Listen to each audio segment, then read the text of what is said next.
కేటీఆర్ నిన్ను వదలం, ఫార్ములా ఈ రేసు తప్పించుకేందుకు కేటీఆర్ డ్రామాలు, ఢిల్లీ పర్యటన కూడా అందుకే, గవర్నర్ పర్మిషన్ రాగానే చర్చలుంటాయి, సుజన్ రెడ్డి బీఆర్ఎస్ నేతకు అల్లుడు, పేరులో రెడ్డి ఉన్న వారంతా నా బంధువుల, అమృత్ టెండర్లో స్కామ్ లేదు ఏం లేదు, ఆ విషయాన్ని ఆ పార్టీ నాయకుడే చెప్పారు, కేటీఆర్ పై మండిపడ్డ సీఎం రేవంత్ రెడ్డి అధికారులపై దాడి గట్టపైన స్పందన అంటూ చూస్తా ఉన్నాం. సో సృజన్ రెడ్డి ఎవరై అంటే కందాల ఉపేందర్ రెడ్డి ఎవరైతే ఉన్నారో పాలేరు మాజీ ఎమ్మెల్యే కందాల ఉపేందర్ రెడ్డి అల్లుడు, సొంత అల్లుడు అండి, సొంత అల్లుడు.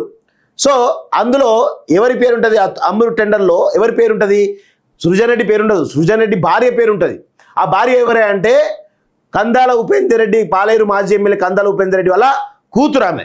సో ఆ కందాల ఉపేందర్ రెడ్డి ఎవరు, కేసీఆర్ నడిపిస్తున్నటువంటి బీఆర్ఎస్ పార్టీలో ఒక అప్పట్లో ఎమ్మెల్యేగా 2 సార్లు ఉన్నాడు, ఇప్పుడు మాజీ ఎమ్మెల్యేగా ఉన్నాడు, కీలకంగా బీఆర్ఎస్ పార్టీలోనే ఉన్నాడు. ఆయననే బయటికి వచ్చి చెప్పిండు క్లియర్గా, కేటీఆర్ నీ తీరు మార్చుకో అని చెప్పేసి చెప్పిండు. అప్పుడైనా సిగ్గు తెచ్చుకోవాలి కదా, కేటీఆర్ తెచ్చుకోలేదు. అదేదో ఏదో పోయిందని చెప్పేసి నేషనల్ మీడియాలో వచ్చే విధంగా ఢిల్లీలో ఆ కేంద్ర మంత్రికి రిప్రజెంటేషన్ ఇచ్చి ఏదో బురదలే ప్రయత్నం చేస్తూ ఉన్నాడు. సో ఇదంతా కూడా ఏంటంటే డైవర్షన్ పాలిటిక్స్. అయితే దాని వెనకాల ఏం జరుగుతుందంటే అక్కడ మొన్న అర్ధరాత్రి కొంతమంది ఆర్ఎస్ఎస్ నాయకులను అమిత్ షాను కలిసి రిక్వెస్ట్ చేసుకున్నాడు, గవర్నర్ను దయచేసి మీరు గవర్నర్ నన్ను అరెస్ట్ చేసే విధంగా ఆదేశించే అవకాశాలు ఉన్నాయి, దయచేసి ఆ ఆదేశాలు ఆపాల్సిందిగా అమిత్ షా కాలు మొక్కిండు. అక్కడ ఉన్న ఆర్ఎస్ఎస్ నాయకుల కాళ్ళు మొక్కి రిక్వెస్ట్ చేసుకున్నాడు.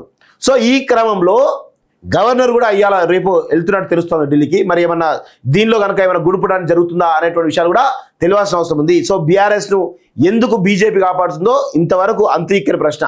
బీఆర్ఎస్ను పూర్తిగా కాపాడుతున్నది బీజేపీ అనే విషయం తెలుస్తుంది. ఎందుకంటే ఇటు కవిత బెయిల్ విషయంలో మనం చూసినాం, ఏ విధంగా బీజేపీ ఏ విధంగా సహకరించామో మనకు తెలుసు. ఇప్పుడు కేటీఆర్ను కూడా కాపాడేటువంటి ప్రయత్నం బీజేపీ చేస్తుందా అనేటువంటి అనుమానాలు చాలా బలపడతా ఉన్నాయి.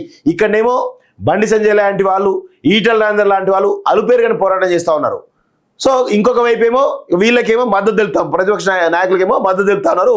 బీజేపీ సంబంధించినటువంటి కొంతమంది కేంద్ర నాయకులు, మరి ఎవరి నాయకులు తెలుగు మొత్తానికైతే సపోర్ట్ చేస్తూ ఉన్నారు. దీనికి గల కారణాలు ఏంటో భారతీయ జనతా పార్టీ నాయకులే బయట పెట్టాలని చెప్పేసి కూడా మేము కోరుతా ఉన్నాం. సో ఇది సృజన్ రెడ్డి ఎవరై అంటే సృజన్ రెడ్డి ఎవరు, రేవంత్ రెడ్డికి దూర బంధువు. అలా ఏదైతే జైపాల్ రెడ్డి సంబంధించిన అన్నదమ్ముల్లో ఒక తమ్ముడి కొడుకు సృజన్ రెడ్డి. కానీ సృజన్ రెడ్డి అనే వ్యక్తి కందాల ఉపేందర్ రెడ్డికి సొంత అల్లుడు, పిల్లనిచ్చిన మామ, పిల్లనిచ్చిన అల్లుడు. సో ఇప్పుడు ఎవరి తప్పు ఇందులో? గతంలో 5,000 10,000 కోట్ల పనిచేసిండు ఏది బీఆర్ఎస్ ప్రభుత్వంలో. మరి దాని గురించి ఎందుకు చర్చ చేస్తలేరు?